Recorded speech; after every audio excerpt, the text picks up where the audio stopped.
নরসিংদীর বেলাব উপজেলার বাসিন্দা ইসমাইল হোসেনের উদ্ধারের দাবিতে সংবাদ সম্মেলন করেছে তার পরিবার। 14 মে বুধবার দুপুরে নরসিংদীর সদর উপজেলার ব্রাহ্মণদীতে সংবাদ সম্মেলনে দাবি করা হয়, খাগড়াছড়ি জেলার মানিকছড়ি উপজেলার ময়ূরখালী এলাকা থেকে উগ্রপন্থী সংগঠন ইউপিডিএফ এর সদস্যরা গত 19 এপ্রিল ইসমাইলকে অপহরণ করে। ঘটনার প্রায় 25 দিন পেরিয়ে গেলেও এখনও তার খোঁজ মেলেনি। ইসমাইল হোসেন নরসিংদীর বেলাব উপজেলার বাজনাবো ইউনিয়নের বীরবাঘাবা গ্রামের নুরুল ইসলামের ছেলে। তিনি রবি মোবাইল নেটওয়ার্ক টাওয়ারে টেকনিশিয়ান হিসেবে কর্মরত ছিলেন।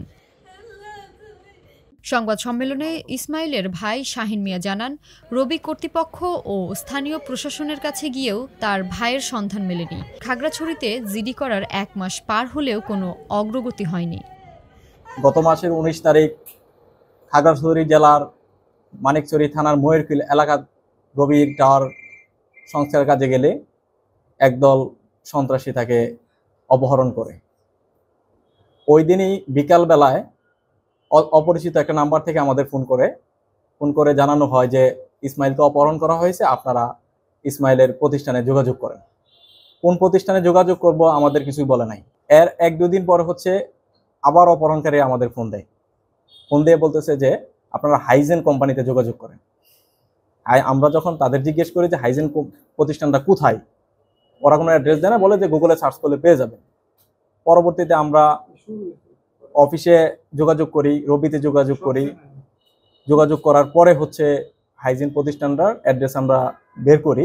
এটা রবিরি ভেন্ডর ই.কোর সাব কন্ট্রাক্টর, যারা হিলে সিকিউরিটি সাপ্লাই দিয়ে থাকে। ইসমাইলের ভাই শাহিন মিয়া আরও বলেন, আমরা চরম উদ্বেগ ও উৎকণ্ঠায় আছি। যাদের সঙ্গে যোগাযোগ করেছি কারো কাছ থেকেই সহায়তা পাইনি। আমরা চাই আমাদের ছেলেটা উদ্ধার করে দিক।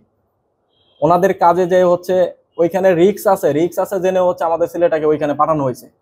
আগেও আমরা যতটুকু শুনছি ওই টাওয়ারগুলা উগ্রবাদী এই সংগঠনগুলাই ভেঙে দিছিল।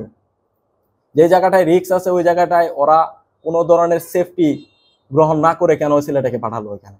পুলিশের সাথে আমরা কথা বলেছি, নাম্বার দিয়েছি, ওনারা আমাদের যেটা আশ্বস্ত করছে বা বলছে যে এই জায়গায় ভাই আমরা কোনো অপারেশন চালাতে পারবো না, এটা আপনারা প্রতিষ্ঠানের সাথে যোগাযোগ করেন, এটা একান্তই প্রতিষ্ঠানের বিষয়, ওনারা চাইলে যে কোনো সময় ছেলেকে উদ্ধার করতে পারবে। সেনাবাহিনীর কাছে আমরা মৌখিকভাবে জানানো হয়েছে যে নিউজগুলার দেওয়া হয়েছে, যে জিডি হয়েছিল জিডিগুলার কপি দেওয়া হয়েছে।